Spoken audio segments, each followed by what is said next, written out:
नमस्कार। आज की हमारी चर्चा का विषय है, क्या विचारों का विरोध वेद सम्मत नहीं है?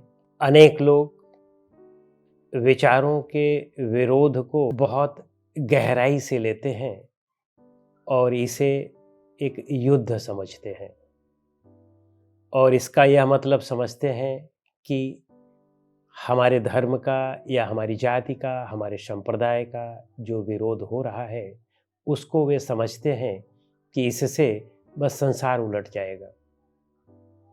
वस्तुतः विचारों का विरोध सनातन रहा है और हमेशा से रहा है और हमेशा से रहेगा, क्योंकि विचार के स्तर पर हम कभी एकमत नहीं हो सकते हैं।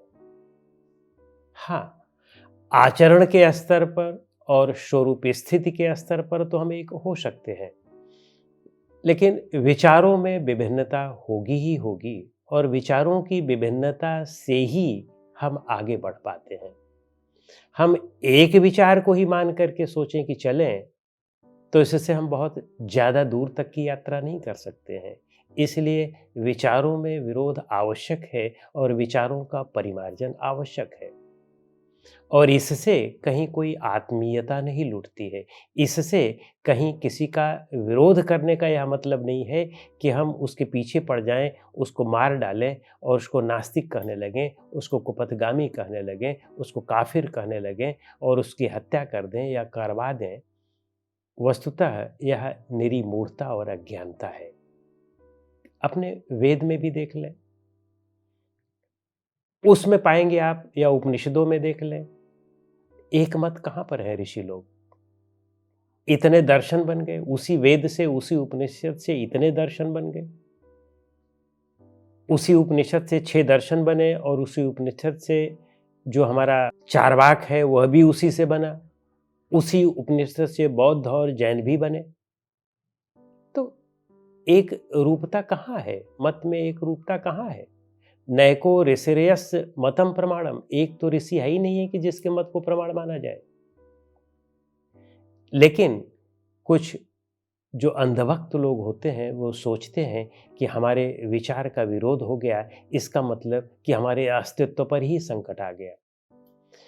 जो लोगों का अस्तित्व वह पाखंड पर निर्भर करता है, अंधविश्वास पर निर्भर करता है, निश्चित रूप से उनके अस्तित्व पर खतरा होता ही है। उनकी रोजी रोटी तो लुटती ही है, तो निश्चित रूप से वे परेशान होंगे, दुखी होंगे, कष्ट में होंगे, क्योंकि उनकी रोजी रोटी जाने वाली है। उनका जो प्रभाव है, वर्चस्व है, वह कम होने वाला है। लेकिन जो ज्ञानी और समझ वाले लोग होते हैं, वो विचारों में विभिन्नता को एक क्रिएशन की अच्छी निशानी मानते हैं और वे लोग उन विचारों की विभिन्नता से ही आगे बढ़ते हैं और इसीलिए विचारों की विभिन्नता वह बहुत आवश्यक है।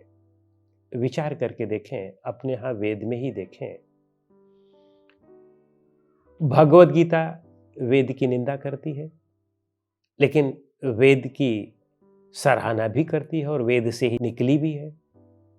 त्रैगुण विषया वेदा निस्त्रैगुण्यो भवार्जुन। हे अर्जुन, ये वेद जो है ये तीनों गुणों में ही आसक्त हैं। ये सांसारिक विद्याएं हैं।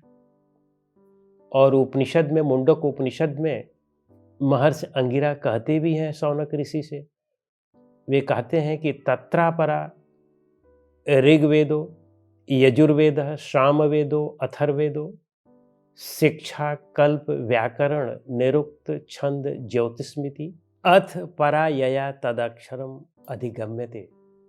यानी कि ये 6 विद्याएं, सारे वेद, चारों वेद और 6 वेदांग, ये सब सांसारिक विद्याएं हैं, अपरा विद्याएं हैं। और जो आत्मविद्या है वह परा विद्या है।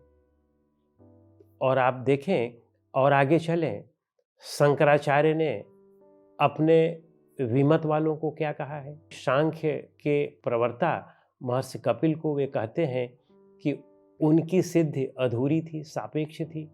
यानी अपने को वे पूर्ण मानते हैं और उनकी सिद्धि को अधूरी मानते हैं, जबकि वे पूरे भारतीय दर्शन के ही पितामह हैं। उन्हीं से ही सारे भारतीय दर्शन कुछ न कुछ लेकर के निकले हुए हैं। और यही नहीं, ये शंकराचार्य अन्य वैष्णव आचार्यों को बुरा भला कहते हैं, और वैष्णव आचार्य तो इनको दैत्य का अवतार कहते हैं। और इतने ही नहीं, श्री हर्ष जो न्याय दर्शन के पिता हैं, श्री गौतम, उनको बैल कहते हैं। तो ये विचारों का ये जो अनेकता है, यह हमेशा से रही है। लेकिन अगर मैं कभी विचारों में इस तरह से अगर अनेकता करता हूँ, तो लोग उल्टा सीधा कहना शुरू कर देते हैं।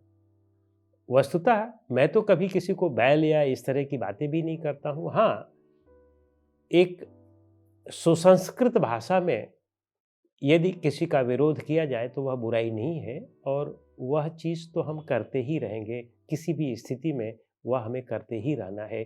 कोई भी कुछ भी कह ले, जो सत्य है, जो सत्य का आचरण हमने किया है और जो सत्य की अनुभूति हमने किया है, हम उसका ज़रूर प्रतिपादन करते रहेंगे, और उस सत्य के जो विरुद्ध चीज़ें हैं, पाखंड है, अंधविश्वास, उसका ज़बरदस्त खंडन करते रहेंगे। यहाँ पर जो हमारा यह कार्य है, यह कार्य स्वांतः सुखाय के लिए हम कर रहे हैं। हम अपनी बात जो कह रहे हैं, यह स्वांतः सुखाय के लिए कर रहे हैं। यह हम अन्य किसी दूसरे के लिए नहीं कह रहे हैं, यह हम आपके लिए नहीं कह रहे हैं। यह जिसमें हमें सुख मिलता है, जिसमें हमें आनंद मिलता है, हम वही बात कहते हैं। आपको जिसमें सुख आनंद मिलता है, हमें उससे बहुत ज़्यादा लेना देना नहीं है। हाँ, हमारी बातों से अगर आपको सुख आनंद मिल जाता है तो अच्छी बात है। लेकिन आपको जिससे सुख आनंद मिलता है, हम वह बात करते रहें, मनसुहाती बात करते रहें, तो वह हम नहीं कर सकते हैं। जैसे किसी का पेट बढ़ा हुआ है, उसका पेट कम हो जाए, कोई यंग लगने लगे, किसी का बाल कैसे काला होता है, हम इस पर बताने लगें, तो हम ये सब चीज़ें नहीं बता सकते हैं। हमें उन सारी चीज़ों को बताना है जो सत्य है, निर्विवाद सत्य है, और जिससे अनंत सुख मिल सकता है।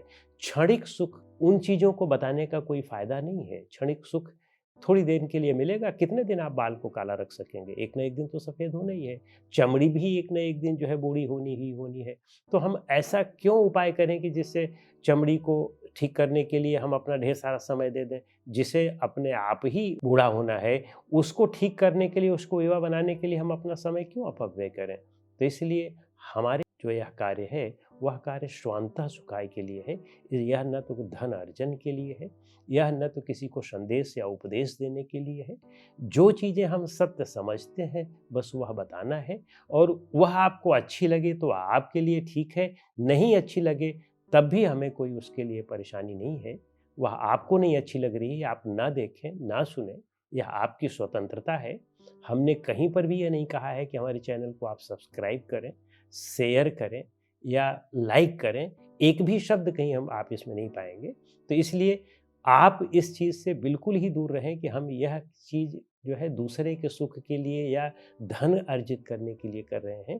यह केवल और केवल स्वांतः सुखाय के लिए है, अपने विचारों को आगे बढ़ाने के लिए है, और उन विचारों से किसी को लाभ मिल जाता है तो यह बहुत अच्छी बात है।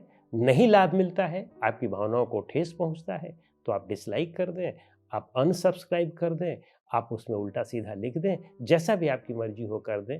लेकिन हमारा यह कार्य नहीं रुक सकता है, हम इस कार्य को निरंतर जारी रखेंगे। नमस्कार।